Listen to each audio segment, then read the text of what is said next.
If we look closer behind each wall or a building, there is a hidden bureaucracy. In this episode, we will strip down the visible architecture and unveil the hidden bureaucracy behind it. Our mission is to explore whether these systems are helpful or not. How we are going to do that? Well, we will do that by simply exploring a very personal experience with a building permit in Brussels. Stay tuned and let's explore the irrational side of the built reality. Before we dive deeper in this matter, one simple question for all of you. What do you think? How long would it take to build 1 meter long wall? Maybe about an hour if you don't have any experience, right?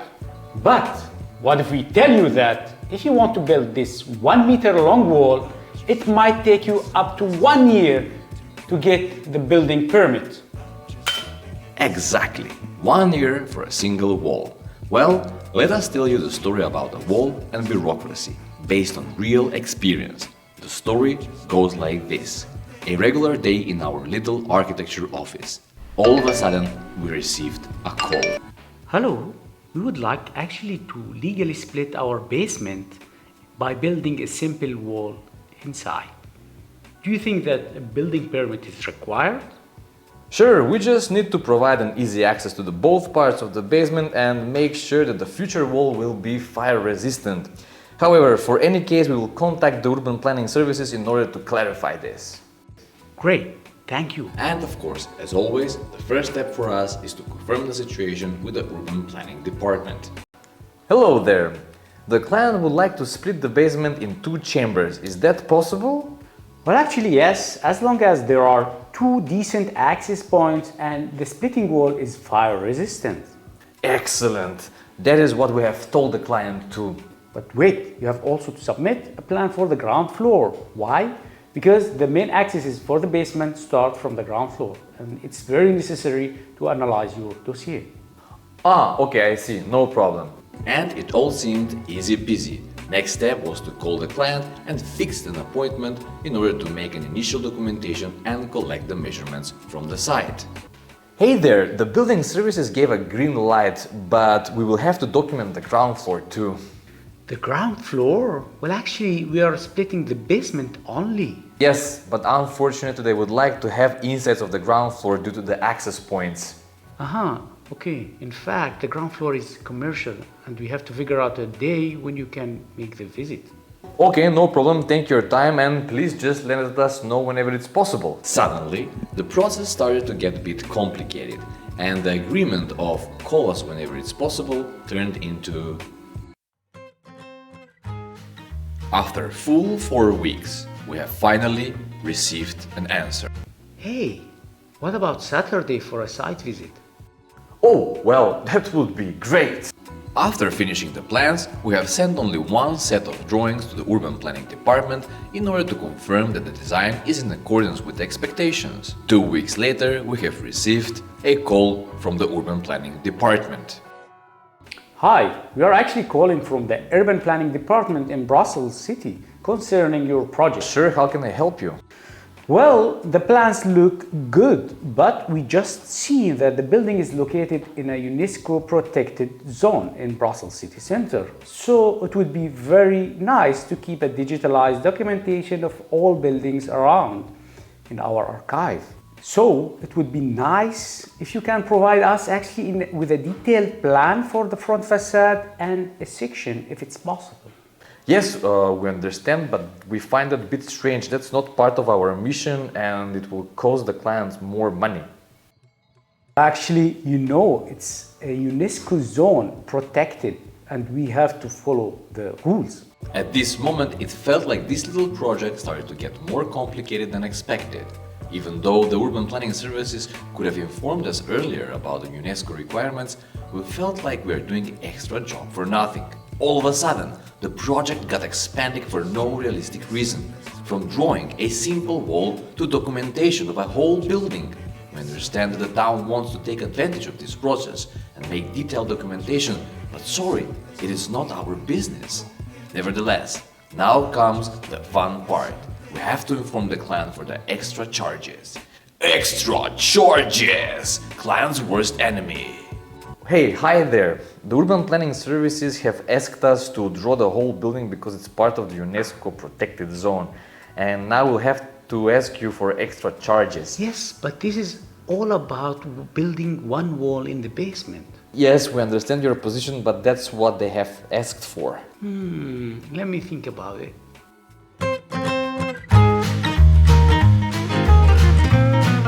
Hello?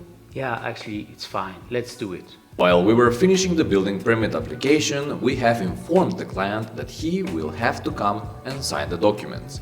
Unfortunately, the client was residing in another country, and we had to find a trusted person who would be authorized and able to sign the documents in his name. Everything was done properly and we were finished with the application. The file was officially sent to the town hall. After waiting for 3 weeks, we got a letter back with an interesting content. It was from the urban planning department. Thank you for submitting the file, but we will need additional copies on paper and we also need specific historical plans from the last permit for this building. You should look for it in another archive, and please, we will need 9 more copies from all of these plans. We could not find these plans easily. We contacted the major archive, which we used for the initial historical plans. After some period of time, they told us that they could not find the requested permit. All of a sudden, we turned from architects into an investigation office that is trying to find some long-century hidden enigma. However, after finally finding the plan in another institution, we were ready to call the client to sign the documents for resubmitting the permit. But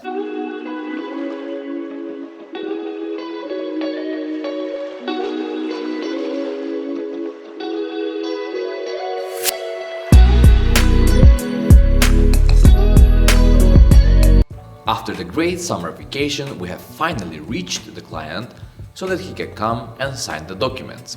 But we were informed that the person that held the authorization was no longer able to sign the documents and we will have to authorize another person. After a short hassle for a new authorized person that can just sign the damn documents, we were finally able to pack the file. Look how much paper for only one tiny little wall. And yes, the permit was finally successfully submitted, but it usually takes up to 6 months until the application is completed. And let's not forget that before handing the permit, there is a multi-membered jury that through a same protocol analyzes projects with different scale. Yes, as an architect, it is strange to be sitting in these kind of meetings where the following happens. 10-story residential block with 50 apartments in it. It seems decent, but it was a very complex project, yet we really appreciate it in our city. So, permit delivered. Next on today's agenda. Well, the next project is splitting basement with one wall. What? Well, this wall is white or black or red? And now that you have seen how long it takes in building of one simple wall in a legal way, we can acknowledge some points. Even though we completely understand that building in legal way is very important, we can see that treating different scale projects in the same approach is a bit strange. Yes, while we have seen how the client was often the factor of prolongation, at the same time he was not given alternative ways of speeding up the process, right? And therefore, in this type of small projects, due to the long process time, we often see how clients are losing their initial idea, motivation, feasibility, investment, and their project is not being any more relevant to their life. Therefore, they don't feel any kind of urge nor motivation to keep enhancing and investing in their properties, right? And this leads us to the final conclusion that is portrayed on this sketch on your right side. Our cities are complex entities, and they often fail to fulfill the needs and the requirements of the citizens due to the rigid administration that can take for years until processing and completing a simple file. Now, a simple question for you. Which kind of people or clients are more resistant to long and exhausting processes and protocols that can take for a long time? Rich corporate companies that can easily surpass human lifespan or private normal individuals? You see the difference here, right? Thank you for staying with us. We hope we have delivered extra additional knowledge for you. Please feel free to write in the comment section, subscribe, share, and see you in the next episode of Stripping Architecture.